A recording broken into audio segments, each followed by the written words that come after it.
కౌగిలించిన ఎడల అది నీకు ఘనతను తెచ్చును.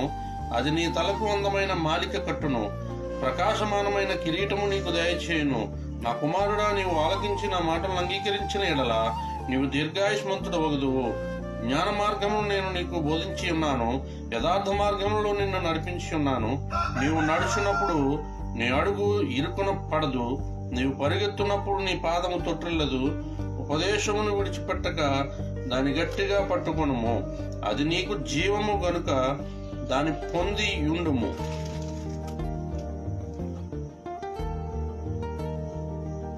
భక్తిహీనుల త్రోవకు చేరకుము, దుష్టుల మార్గమున నడువుకుము. ఈ వాక్యము దేవుడు దీవించి ఆశీర్వదించునుగాక. ఆమేన్. ప్రార్థన. మహాపరిశుద్ధుడా, మహోన్నతుడ, సర్వశక్తిమంతుడా, ఈ పరిశుద్ధమైన నామానికి ఘనమైన నామానికి వందనాలు, స్తోత్రాలు చెల్లిస్తున్నాం ప్రభువా. ఇదిగో తండ్రి, కాల సమయంలో ధ్యానించబడిన సామెతల గ్రంథ ధ్యాన